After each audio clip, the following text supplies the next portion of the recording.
compliqué pour lui, donc là il est un petit peu au calme là, depuis 18 heures. Comme il n'y a pas beaucoup de monde, finalement, on s'est mis à l'intérieur. On est plus au frais. Voilà. Alors pourquoi est-ce que j'ai décidé de faire venir François? Parce que j'adore François. C'est un champion hors norme. Il va vous raconter sa carrière. Il a été pendant plus de 10 ans sans gagner. De l'âge de 19 ans à 29 ans, il a toujours fait ou deuxième ou troisième des championnats du monde, ou quatrième des Jeux Olympiques, notamment à Athènes. Et c'est seulement à 29 ans, il s'est remis complètement en cause. Il vous racontera ça tout à l'heure. En changeant d'entraîneur, en allant au Japon, et qu'il a gagné 7 titres de champion du monde entre 2013, ça commence en 2014 et 2017. Donc voilà, c'est quelqu'un que j'adore, qui est très particulier. Voilà. Donc la thématique du jour, c'est la résilience. Moi, j'ai créé la marque France Résilience en 2020. Pour l'instant, on a fait quelques missions, mais je pense qu'on va en faire beaucoup plus dans les mois à venir. Je ne sais pas si vous avez entendu la presse. Il y a beaucoup d'événements qui se passent dans le monde, et à mon avis, on va avoir besoin de France Résilience.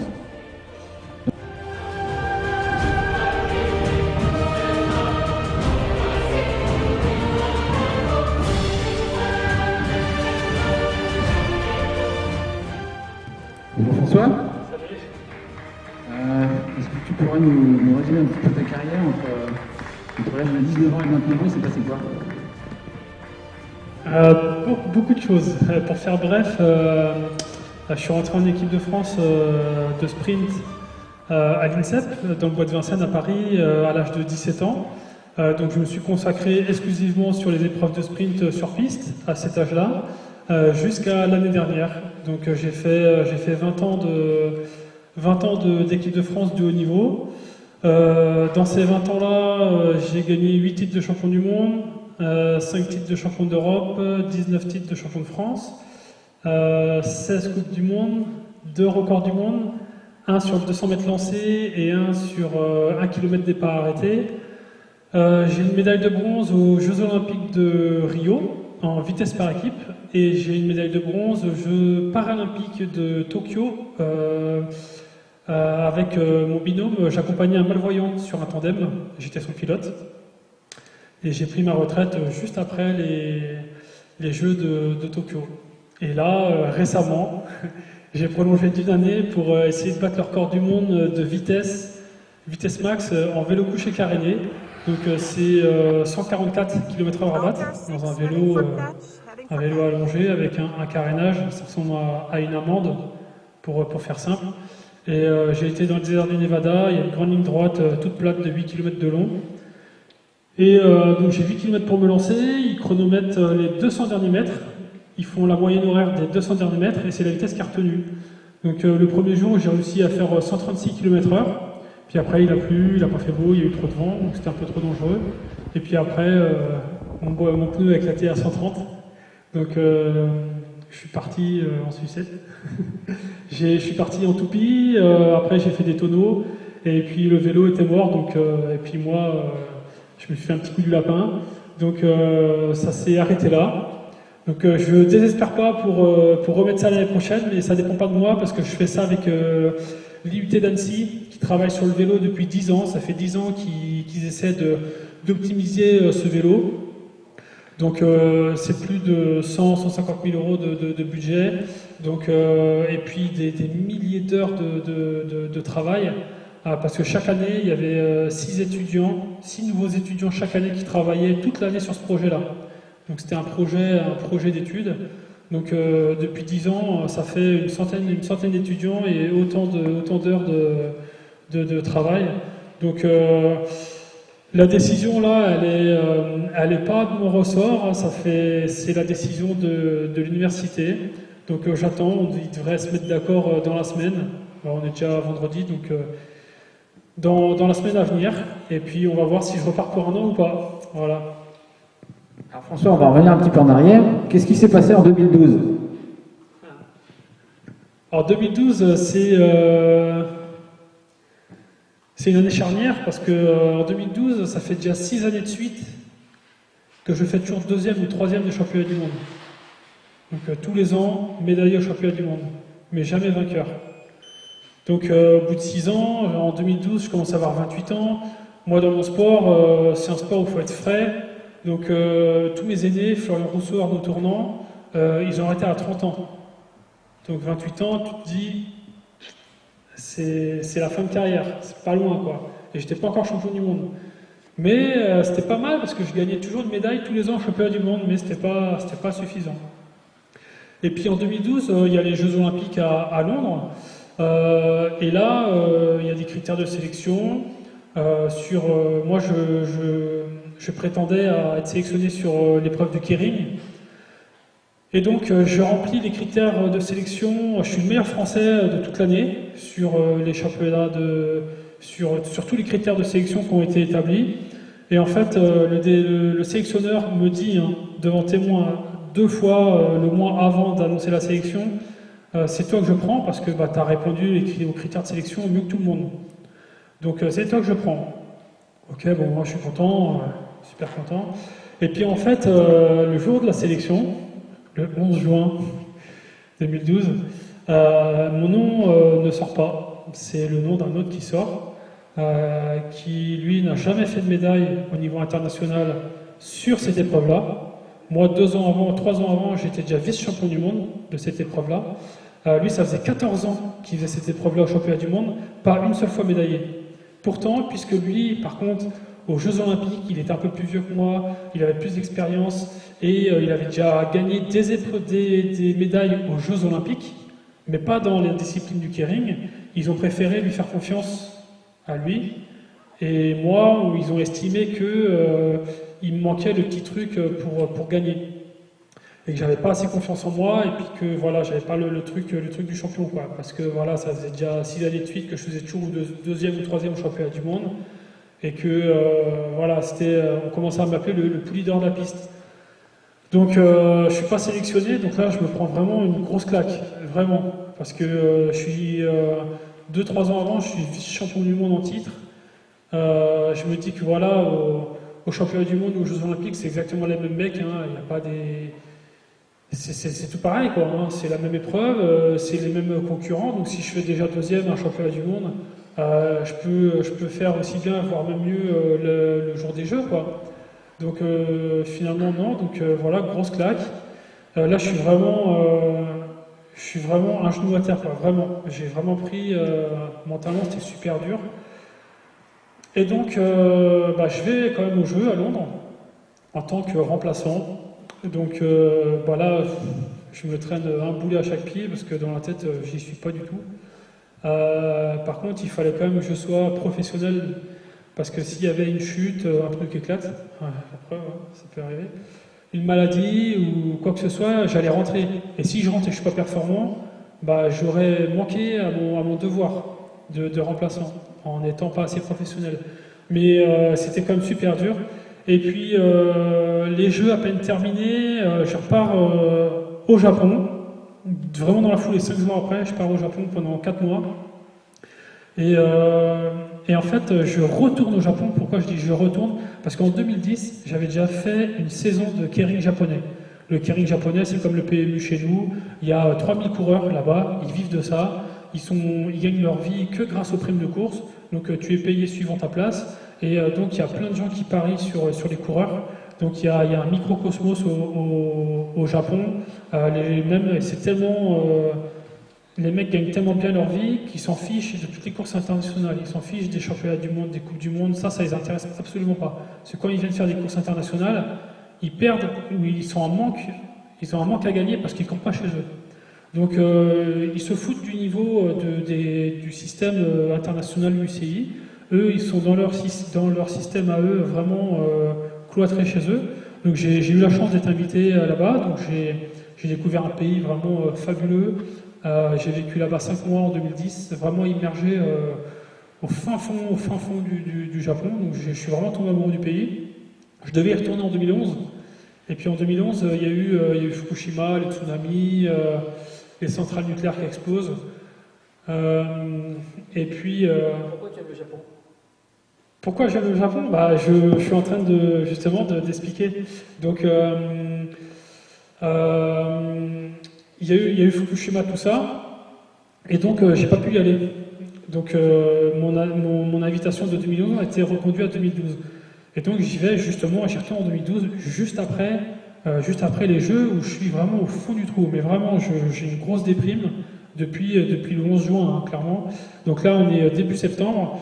Je traîne ma misère pas possible, je suis pas bien du tout. J'arrive là-bas, et puis je vois un coureur en japonais que je connaissais, un de mes amis, et il commençait à s'entraîner sur la piste où moi je m'entraîne. Et donc en fait, je lui dis tiens, tu t'entraînes là, t'es en stage. Il me dit non, maintenant c'est ma piste d'entraînement de tous les jours. Mais je dis mais il y a 2 ans quand je suis venu, tu t'entraînais pas là. Il me fait non, j'habitais Fukushima et j'habitais à côté de la centrale. Et en fait, il m'expliquait qu'il a pris sa famille sous le bras, 2 affaires, il a pris sa voiture et il s'est en allé parce qu'il s'était irradié comme pas possible. Donc là, sa maison, en fait, depuis 2011, il n'est jamais retourné parce que c'est trop irradié. Toute sa famille, toutes ses bijoux de famille, tous ses photos, tous ses meubles, toute sa vie, en fait, elle est en suspens là-bas, elle prend la poussière, il ne pourra jamais y retourner parce que c'est vraiment trop irradié. Donc, ça c'est choquant. Et puis il me dit, écoute François, j'ai 30 ans, ma famille, j'ai pas perdu de membres de ma famille, que ce soit dans le tsunami ou à cause des irradiations. Je gagne ma vie grâce à ma passion, le keiring. J'ai le droit à une seconde chance dans la vie. Je me suis refait construire une maison ici, et puis voilà, j'ai le droit à une seconde chance dans la vie. Quand il me dit ça, moi j'étais en train de pleurer, j'étais au fond du trou parce que j'avais pas participé à une compétition de vélo. Donc bon, ça te remet un petit peu les yeux en face des trous. Et donc là, tu prends, j'ai vraiment pris une claque là, mais vraiment humainement, c'était vraiment du solide. Et en fait, c'est vraiment lui qui m'a ouvert les yeux sur le fait que moi, j'étais toujours en train de me trouver des excuses parce que je faisais toujours 2e ou 3e au championnat du monde. Je trouvais toujours un prétexte. Oui, mais parce que j'étais toujours, voilà, le oui, mais, ça faisait partie de mon vocabulaire quotidien. Oui, mais parce que. Donc finalement, c'était pas un discours de winner, et c'est pour ça finalement que je gagnais pas. Donc lui, avec son histoire, sa famille, sa 2e chance dans la vie, j'ai vraiment tout relativisé. Et puis ensuite, moi, j'ai pensé un petit peu au sport dans ma vie. Je me suis dit, j'ai de la chance quand même. Je fais 2 fois le tour du monde tous les ans grâce aux compétitions en Australie, aux États-Unis, en Colombie, au Mexique, au Japon. Je gagne, même si c'est très difficile, je gagne tant bien que mal quand même ma vie grâce à ma passion. Donc je me dis, il y a des millions de personnes qui aimeraient être à ma place.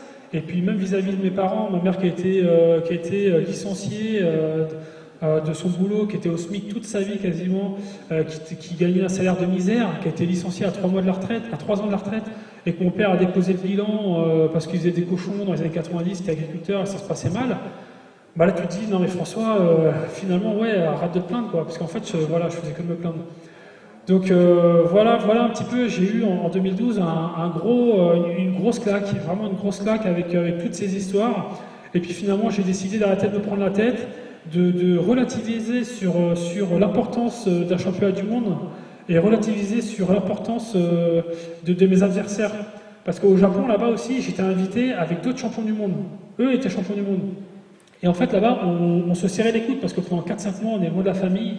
On est vraiment paumé en pleine campagne au Japon, donc on s'entraide.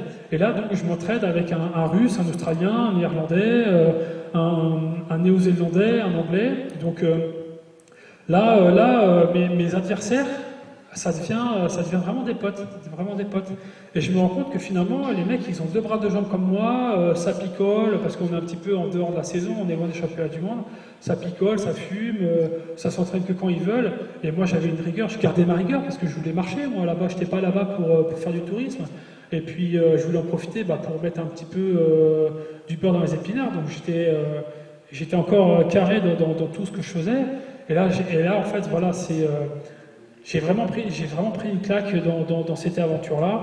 Et voilà un petit peu, pour répondre à ta question, ce qui m'est arrivé en 2012. Et donc j'ai vraiment tout relativisé, j'ai arrêté de me prendre la tête, tout ça.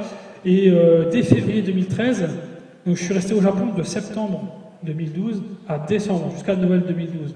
Et puis au mois de février, championnat du monde.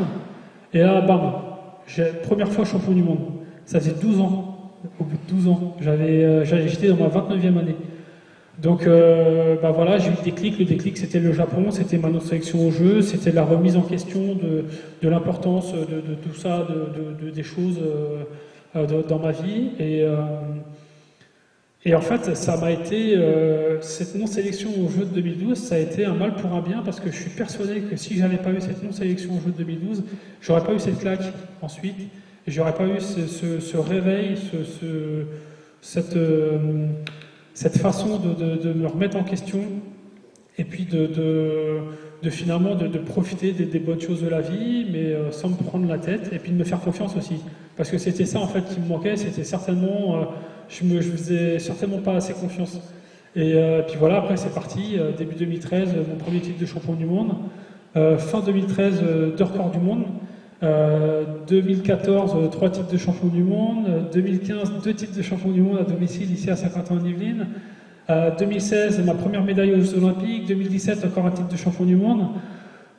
Donc derrière, voilà, j'étais lancé, et malgré mon âge, j'étais enfin confiant, serein, voilà, pour moi, le Japon, ça a été vraiment un élément déclencheur, c'était mon déclic en fait, mon déclic, et c'est le Japon qui m'a vraiment révélé, et l'histoire de mon ami qui m'a vraiment bouleversé, et cette non-sélection, c'est un peu ce mix de tout ça qui fait que j'ai performé ensuite. François, tu as fait combien de chutes dans ta carrière? On va parler des plus graves, sans parler de la dernière, on va regarder le meilleur pour la fin. Alors, je suis très peu tombé. Sur 20 ans de carrière, j'ai compté l'autre jour, j'étais à 4, dont 2 à l'entraînement. Et une en course, c'était à cause d'un boyau qui a éclaté. Au Japon, j'ai fait 121 sprints au total. J'y suis allé 6 ans. Alors, j'y suis allé 4 à 5 mois tous les ans pendant 6 ans. À part 2011. Donc de 2010 à 2016, j'y suis allé tous les ans. Et en fait, l'école de Keirin là-bas, parce qu'il y a une école de Keirin, c'est un métier là-bas, c'est pas considéré comme un sport. Donc tu vas à l'école, tu apprends le métier, et tu valides tes acquis, tes diplômes en fin d'année, et après tu rentres dans le système. Donc l'école m'a convoqué, parce qu'il voulait savoir pourquoi je ne tombais pas. J'étais le seul étranger à n'être jamais tombé au Keirin au Japon. Donc j'ai expliqué ma façon de faire, parce qu'il y a des statistiques, on connaît toutes les statistiques de tous les concurrents avant la course.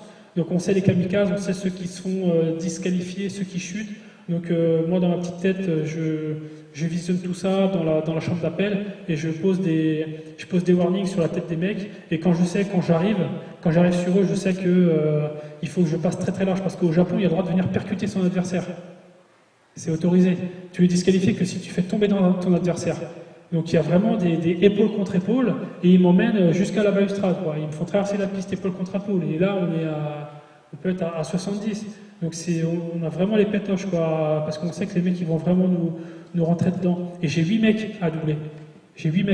Et les 8 ils viennent me faire des vagues. Donc tout le monde est tombé sauf moi, et donc voilà, c'est au Japon 0 fois. C'est vraiment une fierté. Pour les raisons que je viens d'évoquer. Et puis voilà, au niveau international, 2 fois en course, dont un boyau qui a éclaté, et 2 fois à l'entraînement. T'es un coureur sur piste atypique, parce que tu aimes bien faire de la route, et tu fais beaucoup de route, tu fais beaucoup de fond, ce qui t'a permis d'ailleurs de tenter ce record, parce qu'un pistard traditionnel, un sprinter, n'aurait jamais pu faire ce que tu as fait là, à 8 km par sensé. Ouais, c'est vrai, moi je suis amoureux de la route. La preuve, j'ai arrêté ma carrière l'année dernière, et cette année j'ai tout de suite repris le cyclocross et les courses sur route. J'ai même couru dans le coin là, je vais plus m'en rappeler, mais j'étais vraiment très proche du Mans au mois de mai ou juin. Et moi la route, ça a toujours été un atout dans ma préparation, parce qu'en fait on a des blocs d'entraînement de 4 semaines vraiment intensifs, et la quatrième semaine, et j'étais toujours un petit peu moins fatigué que mes collègues d'entraînement, et j'arrivais toujours à bien enquiller les semaines d'entraînement et à plus vite récupérer la 5e semaine, où là on est vraiment en décharge, on s'entraîne vraiment pas beaucoup. Donc je récupérais super bien, et en compétition aussi, quand on faisait des sprints très rapprochés, j'étais toujours Celui qui était capable de renchaîner plus vite, parce que je pense que je gardais toujours un bon foncier, je roulais beaucoup sur route pour un sprinter. Alors pour un routier, je roulais pas beaucoup, mais pour un sprinter, je roulais pas mal sur route. Et généralement, quand on est sprinter sur piste, c'est qu'on n'aime pas la route.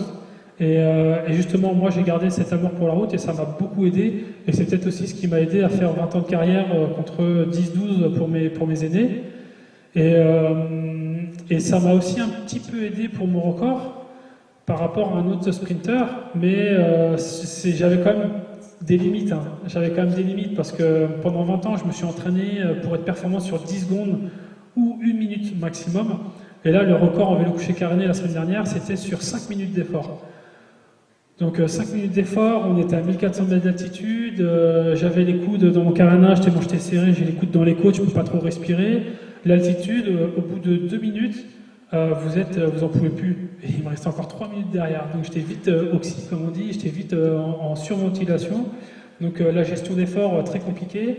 Et puis quand tu n'as pas d'oxygène, tu t'oxydes aussi très rapidement. Donc oui, pour un sprinter, j'étais pas trop mal. Mais pour être honnête, si tu prends un mec de DN1 qui est très bon, un gros rouleur, tu le mets dans la machine, lui il va être très performant. Mais moi voilà, c'est pour ça aussi que c'était un vrai défi, parce que j'avais pas les qualités premières pour aller faire ces 5 minutes à bloc. Parce que 5 minutes, c'est vraiment bien pour des gars comme Ghana, par exemple. Comme Ghana, Van Aert, ils sont champions du monde ou vice-champions du monde du contre-la-montre. Ghana, il est champion du monde de poursuite aussi. 4 minutes, 4 km à bloc. Donc c'est vraiment ce genre de profil qui convient pour mon record. Mais moi, on est venu me chercher, j'ai dit oui, parce que justement c'était super excitant, parce que c'était très loin d'être gagné. J'ai eu une préparation sur 10 mois à peu près pour faire ça. Et parce que c'était loin d'être gagné, c'est ça qui était hyper excitant et qui rajoutait de la valeur au défi. Donc moi, j'étais vraiment pas loin, parce que j'ai fait un 136 km/h dès mon premier run. Dès ma première tentative, les organisateurs ont dit qu'ils n'avaient jamais vu ça pour une première fois, parce que habituellement les gars ils sont performants la deuxième année quand ils reviennent, après une petite prise d'expérience. Moi j'ai tout de suite, j'ai quand même eu des bons watts malgré le fait qu'il faisait trop froid, trop de vent. Et puis après il a plu, on a eu beaucoup de tentatives annulées. Et puis quand j'ai pu reprendre, mon pneu a éclaté, donc c'est très frustrant, très frustrant, parce que toute mon équipe qui y va depuis 10 ans là-bas, parce que c'est un événement, hein, c'est comme un championnat du monde. Il y a tous les pays qui se rejoignent là-bas, qui veulent faire du vélo couché caréné. Et il y a une organisation là-bas tous les ans. Et donc ça fait 10 ans. En 10 ans, ils n'ont jamais rencontré ou connu une seule goutte de pluie. Et ils ont toujours eu 40 degrés la journée et 30 en soirée. Et le 30 en soirée avec un air très sec parce que son altitude, et pas de vent du tout, parce qu'en fin d'après-midi, quand le soleil se couche, il n'y a plus du tout de vent. Tous les ans, ils ont ça comme condition, c'est idéal, c'est pour ça qu'on fait ça là-bas. Cette année, jamais. On a eu maximum 24 degrés avec du vent de face, très fort. Et même quand on a du vent de face très fort, c'est pas homologué. C'est comme en athlétisme, il faut... alors en athlétisme, je crois que c'est 2 mètres secondes. L'homologation, chez nous c'est encore moins, c'est 1,67 mètres secondes ou 6 km/h de vent. Donc 6 km/h de vent, c'est à peine une brise. Hein. Donc d'habitude tous les ans ils ont ça, et là cette année, je ne veux pas chercher d'excuses, c'est simplement, voilà, je dis les faits comme ils sont, et puis j'ai pas été verni jusqu'au bout, hein. Mais en tout cas, non, c'était vraiment une super expérience, et j'espère de tout cœur pouvoir y retourner. Et en faisant une saison de cyclocross en plus et une saison de route en plus, je vais progressivement changer mon type de fibre musculaire. Et je suis persuadé que dans un an, avec un entraînement très spécifique, un an de plus, un entraînement très spécifique, je vais être beaucoup mieux que cette année. Parce que là, en 10 mois, tu ne peux pas changer 20 ans d'entraînement très, très spécifique. Je peux changer un chouïa, mais pas des masses. Là, j'espère que ça va le faire. Alors, on va parler un peu technique pour les passionnés. On va prendre le kilomètre qui a été un peu on va dire un fil conducteur toute ta carrière. On va parler braquet. Tu avais quoi comme braquet quand tu as démarré le kilomètre? Et quand tu as terminé, c'était combien? Et là, au Nevada, c'était quoi tes braquets?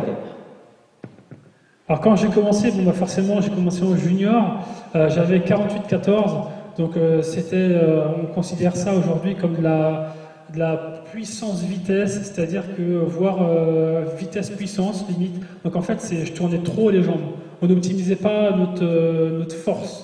Parce on soulève très très lourd en muscu, en squat complet, on soulève très très lourd, pas loin des 200 kg. Mais en fait, ça finalement, ça nous aidait que sur les 2-3 premiers coups de pédale. Et après, on était en résistance de vélocité, et puis la toxine montait très très vite parce qu'on était vraiment en cadence trop élevée.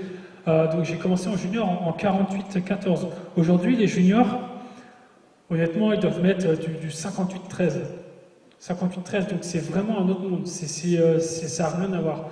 Après, moi, progressivement, j'ai augmenté mon braquet. En 2014, quand j'ai fait les jeux, j'ai fait les jeux sur le kilomètre, j'avais 59-14. Et j'ai été champion du monde en 2013 sur le kilomètre. Et là, pour la première fois de ma vie, j'avais mis 52-13. 52-13. Donc sur 1 km départ arrêté, je fais 122 tours. 122 tours de moyenne, départ arrêté. Mais par minute, ouais. Mais lancer c'est beaucoup plus parce que j'avais le même braquet sur le 200 mètres lancé. 200 mètres lancé, je faisais mon record du monde. 200 mètres lancé, je fais 77 km/h de moyenne. Avec une petite pointe à 80-81 km/h de moyenne sur le 200 mètres lancé. C'est mon record du monde. Là, j'avais l'équivalent de 51-13. Donc ça fait 146 tours de moyenne. Et c'est absolument beaucoup trop haut. Aujourd'hui, avec tous les capteurs de puissance et tout, on se rend compte que j'étais beaucoup trop haut. Et en fait, nous, notre VOPT, c'est-à-dire valeur optimale, c'est là où tu produis le plus de puissance. C'est tous les sprinters, c'est entre 130 et 135. Donc j'étais beaucoup trop haut. Et aujourd'hui, les mecs, ils sont vraiment plutôt aux alentours de 120-125, parce qu'en étant en dessous de la VOPT, on est moins en lactique, et en fait, ça permet d'avoir toujours plus de chevaux, on va dire, sous la pédale, plus de résistance sous la pédale, et en fait, on peut rallonger la durée des sprints, parce qu'on toxine moins. C'est pour ça qu'aujourd'hui, on va encore plus vite. Et on peut rallonger les sprints en étant fatigué beaucoup plus tard, parce qu'on est plus en force et on toxine moins. Donc aujourd'hui, les mecs, par exemple sur le 200 mètres, là, le meilleur qui fait des 200 de folie, il met 65-12. Je ne sais pas si vous imaginez, c'est assez énorme, c'est de la force. Les Hollandais. Ouais, les Hollandais, ils mettent 65-12. Après, en match, c'est en 1 contre 1, ils diminuent un petit peu. Mais aujourd'hui, c'est vraiment devenu un sport de force pure. Et moi, avec mon petit gabarit, parce que là, on ne dirait pas, hein, je suis pas non plus, j'ai fait 20 ans de muscu, je suis pas bodybuildé, quoi. Eux, ils font 95 kilos musclés secs. C'est dingue. C'est une autre époque, voilà, c'est une autre époque, comme c'était une autre époque de mes prédécesseurs. Donc les choses évoluent. Mais voilà, pour parler un peu des braquets, sur le kilomètre ou sur le 200 mètres. Et là, dans mon vélo couché carné, j'avais 193-11. Donc ça représente une galette grosse comme ça. Et en fait, mais c'est comme si vous, sur un vélo traditionnel, vous aviez 55-11. Parce qu'en fait, moi, dans mon vélo couché, je prends 25 fois moins le vent qu'un coureur cycliste sur son vélo traditionnel. Je prends autant le vent qu'un petit rétroviseur de voiture. Donc c'est pour ça, en fait, qu'à puissance égale, je vais beaucoup plus vite parce que je prends 25 fois le vent en moins. Et donc, en fait, à 100 tours minute, je suis capable de traîner le 193-11 comme un mec sur la route qui va traîner un 55-11. C'est très difficile un peu à s'imaginer quand on n'y est pas. Même moi avant, c'était abstrait. Et je me disais, non, mais c'est pas possible, il faut une force de mammouth. Et en fait, non, pas du tout. Et puis j'ai une cassette aussi, hein. Je démarre sur 193-46. Donc là, je tourne relativement les jambes. Et après, quand je prends de la vitesse, 40-50 km/h, je descends les dents, j'ai 11 vitesses. Donc ça fait 46, 38, 32, 27, 25, 21, 18, 18, 15, 13, 12, 11. Voilà, un truc comme ça. Donc c'est pas trop progressif, mais bon, on s'y fait. Et puis après, voilà, c'est parti pour aller traîner de la braca. Finalement, c'est comme si j'étais avec un gros braquet sur un vélo traditionnel, sauf que la position est différente et que je vais beaucoup plus vite. Il faut combien de temps pour te lancer dans l'épreuve Nevada? Alors mes 8 km là, je l'ai fait en 4 minutes 45 à peu près. Donc en fait au début, je suis vraiment enfermé dans ma boîte, hein. Je peux pas mettre la main sur le côté, donc si je tombe, hop, je me couche sur le carénage. Donc j'ai une équipe qui me pousse au départ, et j'ai une autre équipe à l'arrivée qui est là pour m'attraper. Donc ils me poussent, ils ont 15 mètres. C'est très spécifique, ils ont 15 mètres pour me pousser, au bout de 15 mètres, hop, ils doivent plus toucher le carénage.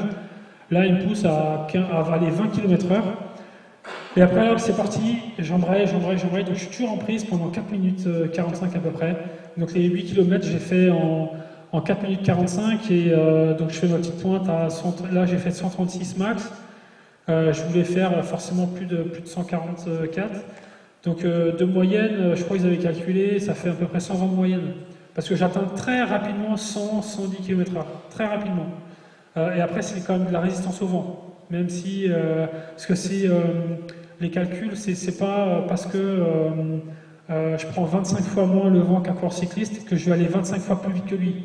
C'est des calculs, c'est au cube, c'est des trucs de maths, résistance à l'air, c'est des calculs de fou. Mais je peux aller au moins presque 3 fois plus vite qu'un coureur normal. Donc voilà, je mets 4 minutes 45 à peu près à atteindre ma Vmax. Et j'atteins vraiment ma Vmax vraiment à la fin parce que j'ai 8 km pour me lancer, comme je l'ai dit, et il chronomètre les 200 derniers mètres. Donc même dans les 200 derniers mètres, je suis encore en train de grappiller un petit peu de vitesse, mais c'est vraiment toute la phase d'accélération qui se joue, parce que les 200 mètres, j'ai fait en 4 secondes 5. Donc là, en 4 secondes 5, même si je donne tout ce que j'ai, je vais gagner même pas 0,5 km/h. Donc c'est vraiment tout ce qui se passe avant qui est vraiment important. Dernière question, avant qu'éventuellement le public pose des questions. Parle-nous un peu de l'équipe, c'est combien de personnes qui t'accompagnent? Alors j'aurais envie de dire, comme j'ai dit tout à l'heure, une centaine d'étudiants, parce que il y a plus de 100 étudiants qui ont travaillé sur le projet depuis 10 ans, mais sur place, il y avait 9 étudiants et le prof qui suit le projet depuis plus de 10 ans. Donc on était 11 avec moi. Et donc les 9 étudiants, il y en a, ils sont vraiment en fin d'études, il y en a, ils sont déjà ingénieurs dans des grandes boîtes, parce que c'est vraiment des... Il y avait tout, il y avait un ingénieur de Lorient qui fait des bateaux. Donc lui, il est ingénieur dans les composites. Quand il faut refaire du Kevlar, du carénage, du carbone, quand il faut remastiquer tout ça, lui c'est le tip-top, c'est la star du composite. Donc il est hyper expérimenté au composite. On avait aussi un ingénieur en électrotechnique, parce qu'en fait à l'intérieur, il n'y a pas de pare-brise sur mon carénage. C'est en fait une petite caméra qui sort dehors au-dessus et qui filme à l'extérieur, parce que la petite caméra prend beaucoup moins le vent qu'un pare-brise. Et moi, à l'intérieur, j'ai 2 écrans de contrôle qui ont chacun leur batterie. Comme ça, s'il y a un petit défaut de connexion ou s'il y a une batterie qui claque, j'ai un deuxième écran de sécurité. Parce que s'il fait tout noir à 140, bah là, c'est foutu. Hein. C'est pareil, je pars dans le décor. Donc, 2 écrans à l'intérieur. Et donc, c'est très technique. Donc, il faut aussi un ingénieur électrotechnique.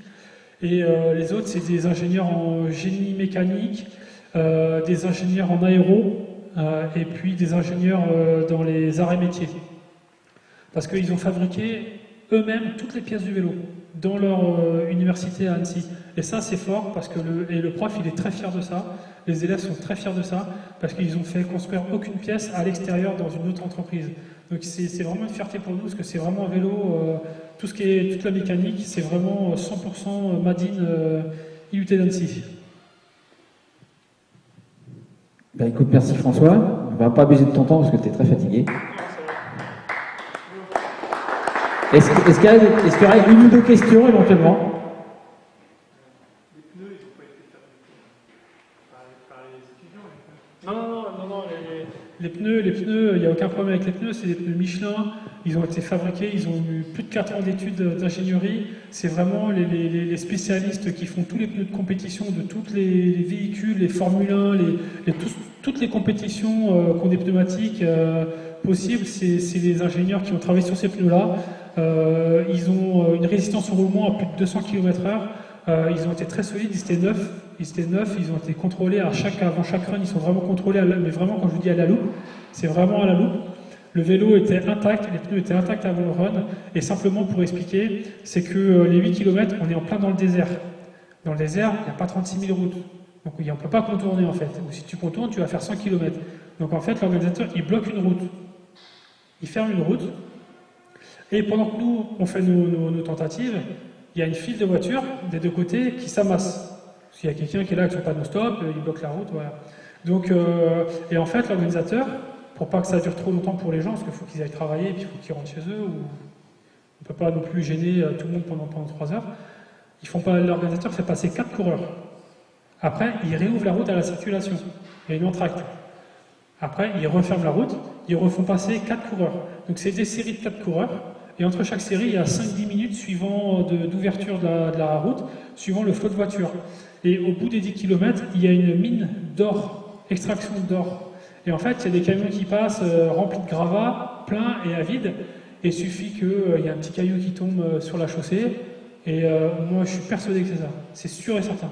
C'est sûr et certain parce que tous les étrangers et le vélo, que j'utilise.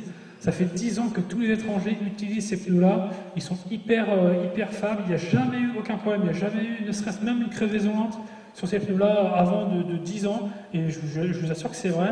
Donc c'est vraiment faute à pas de bol, quoi. Je suis passé au mauvais endroit, au mauvais moment. Et donc les pneus, non, il n'y a absolument aucun souci sur le pneu. Et j'ai toute confiance dans mes pneumatiques. Parle-nous un peu de l'accident. L'accident, voilà, je suis en fin de run, je suis quasiment au bout des 8 km. Donc de toute façon, j'avais un vent de face, il faisait froid, donc j'étais sûr de ne pas taper le record, mais je faisais l'effort pour prendre l'expérience et tout ça sur la gestion et l'accélération progressive de l'effort. Donc j'arrive au bout, à peu près à 130, et là, j'entends un peu frotter, et je dis, ah ça, tiens, c'est pas normal ce bruit-là, je le connais pas. Et puis, quelques secondes après, je pense que en fait, ça devait être une crevaison lente. Il y a dû avoir le petit caillou qui a ébréché le pneu. Et puis, crevaison lente. Le pneu, il s'est dégonflé. Il a touché, il n'y a que 2 mm de passage entre le carénage et le pneu. Vraiment 2 mm, c'est absolument rien. Donc, le pneu qui est dégonflé, il est plus large, il s'élargit. Ça a dû toucher le carénage. Et là, hop, ça y est, c'est parti. J'étais sur la jante.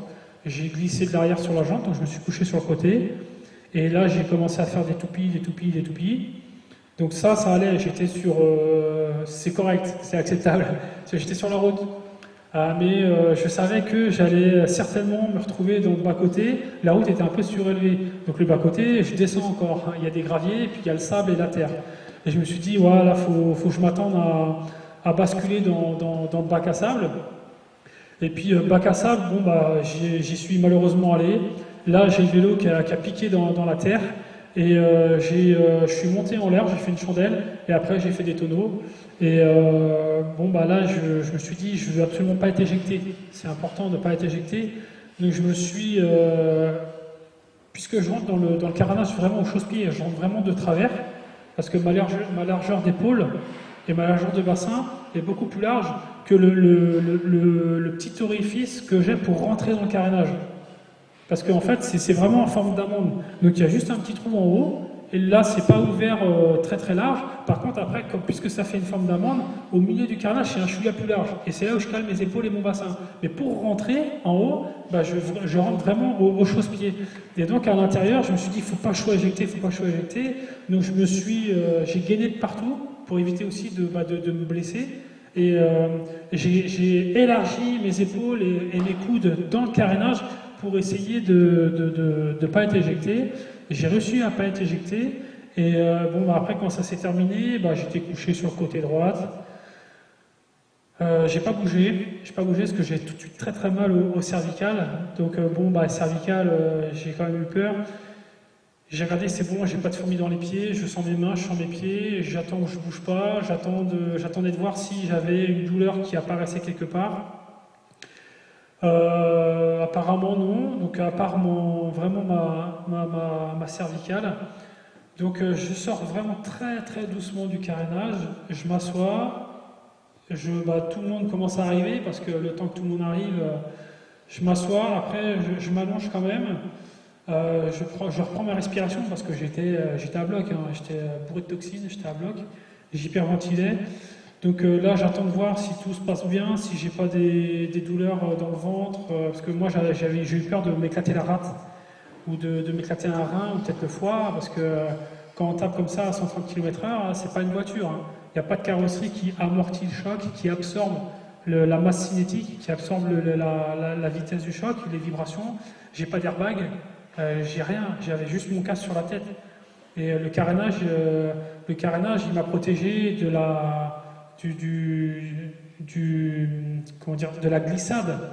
de la glissade. Mais quand on donne un coup dans le carénage, c'est du carbone. Donc c'est moi qui touche le carénage à l'intérieur, donc les vibrations du carénage, ça me revient dans le corps en fait. C'est moi qui absorbe finalement toute la masse, on appelle ça la masse cinétique, toutes les longues de choc. Donc j'ai vraiment eu peur de m'être éclaté la rate ou un truc comme ça, donc j'ai fait, bon finalement ça a l'air d'aller. Puis après, j'ai rapidement, donc je me suis levé, je suis monté dans la voiture, on était tout de suite à l'hôpital, il y avait à peu près 20 minutes de route. Donc je commençais à beaucoup tousser, je crachais du sang. Donc là, je dis putain, merde, je crache du sang, c'est pas bon. Mais j'avais mal au poumon, et j'ai déjà eu une fois une fissure de côte. Ça fait très très mal, juste une fissure. Et là, en fait, c'était pas cette douleur-là. Donc je me suis dit non, je me suis pas cassé une côte ou je me suis pas fissuré une côte. C'est pas cette douleur-là. C'est très diffus, c'est très vaste la douleur. Et il y a un truc qui me chatouille en fait. Ça me chatouille et je tousse. Et donc je me dis je me suis peut-être fait un pneumothorax, donc un trou dans le poumon. Et puis après, quand j'ai vu que je crachais, que je toussais du sang, je dis ouais putain, c'est pas bon quoi. Donc je me suis pas affolé, je dis tant que je sais pas exactement ce que j'ai, ça sert à rien de m'affoler. Donc j'étais à l'hôpital, et puis ils ont fait des radios, scanners, IRM, prise de sang, tout ça.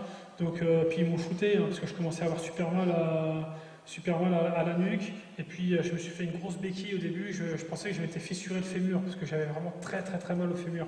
Mais je pense que c'était simplement une béquille. Et puis je me suis pris le carénage ici, là, je me suis coupé l'oreille, et puis j'avais un gros bleu à la mâchoire. Bon, ça c'était à s'y dire pas grand chose.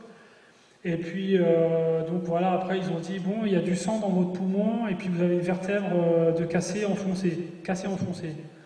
Mais ça va, c'est enfoncé que de 20%. Mais j'ai dit bon, si c'est de 20%, bon, si vous dites que ça va, ok. Mais c'était très très haut.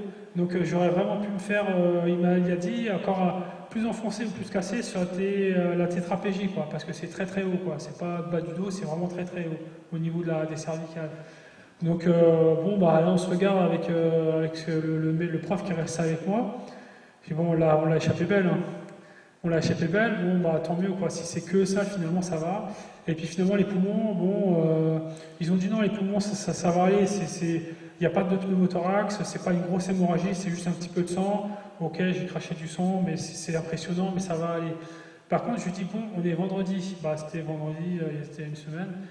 Je lui dis non, je suis censé prendre l'avion lundi. Puis moi, il m'a mis de la morphine à fond, et j'étais shooté, pas possible, j'en ai vomi. Je lui dis stop la morphine, stop, j'en peux plus, parce que ça donne de la nausée, c'est désagréable. C'est bien parce que ça enlève toutes les douleurs, mais puis j'ai les néons, je fais allongé sur mon lit, j'ai les néons dans les yeux, c'est super désagréable. Bon ouais, je dis la morphine stop, je préfère avoir mal, c'est pas grave. Puis j'avais très très mal à la nuque, mais ça allait encore, quoi, c'était supportable. Donc je lui demande avant de partir, parce que j'ai fait une sieste, j'ai dormi, ils m'ont mis sous perfusion pour enlever toutes les toxines. Parce qu'en fait j'avais tellement de toxines dans le sang à cause de mon effort qu'ils ne pouvaient pas m'administrer des produits pour me calmer, pour enlever la douleur. Donc ils ont d'abord commencé par le produit, c'est du glucose, en gros c'est de l'eau salée, de l'eau sucrée, pour un peu nettoyer mon sang, pour pouvoir mettre après la morphine. Et donc avant de partir, je lui demande lundi, j'ai mon vol, le sang dans les poumons, est-ce que vous m'autorisez à prendre l'avion? Parce que je pourrais faire une embolie pulmonaire. Et là le médecin il fait, je sais pas. Alors évidemment, on se parle en anglais, donc je repose la question parce qu'on se dit peut-être qu'il a pas mal compris. Mais depuis, ça fait 4 heures qu'on est ensemble, il a toujours très bien compris ce que je disais, et moi j'ai toujours très bien compris ce qu'il me disait. Je lui répète quand même la question, est-ce que lundi je peux prendre mon avion? Il me répète, je sais pas. Et là il me dit, bon écoutez, ici on est un tout petit hôpital, on est au milieu de nulle part, nos machines ne sont pas assez puissantes, on ne sait pas exactement ce que vous avez. Donc le sang dans votre poumon, ça n'a pas l'air d'être très grave, mais il faut quand même faire des examens complémentaires. Il faut refaire tout ce que vous venez de faire là dans un autre hôpital beaucoup plus grand. Et donc en fait finalement j'ai été à Reno, c'est sur la route du retour. Et en fait Reno c'est avant 2000 mètres d'altitude. Et parce qu'en fait moi on était déjà à 1400 et si je montais encore pendant le trajet voiture, là même en voiture je pouvais faire une embolie pulmonaire si vraiment j'avais trop de sang dans les poumons. Donc on s'était dit on va s'arrêter avant à Reno, c'est avant 2000 mètres d'altitude, parce que l'avion c'est pressurisé et il pressurise à peu près comme si on était à 2000-2500 mètres d'altitude, alors qu'on est à 10 km de haut. Hein. Donc c'est un peu la flip quoi, quand même, quand le médecin il dit ça. Donc on s'est dit, bon, allez, ça va, on va faire les examens. J'ai refait les examens, la totale, et là ils m'ont dit, les poumons, nickel, c'est bon, c'est parti. La vertèbre, elle est bien cassée, enfoncée, là il faut faire attention. Mais sinon, c'est bon, le sang, il y a toujours trop de toxines, parce que bon, j'avais toxiné finalement tous les jours, et puis des toxines dans le sang, ça ne s'enlève pas comme ça, j'ai pas roulé après. Donc pour enlever les toxines dans le sang, il faut faire un petit entraînement, il faut rouler tranquillement, on appelle ça de la récupération active, bon bref. Donc il veut dire, fais attention, il y a trop de toxines encore dans le sang, mais par rapport aux résultats, ce que je leur avais donné, mes résultats de prise de sang que j'avais fait 2 jours avant, ils m'ont dit par contre ça diminue, donc ça va dans le bon sens. Donc là, bon, quand même soulagé, il m'a dit, l'avion, pas de problème, vous pouvez y aller les yeux fermés. Donc voilà un peu toute l'histoire. L'histoire un peu de fou, mais c'était une super expérience. C'était une super expérience et à refaire sur la chute.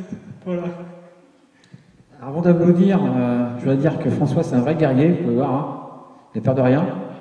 Et je rajouterai une petite phrase qu'a prononcée le Marcel Bijard. Dans la vie, il faut durer, s'accrocher, et tout finit par s'arranger. Merci François.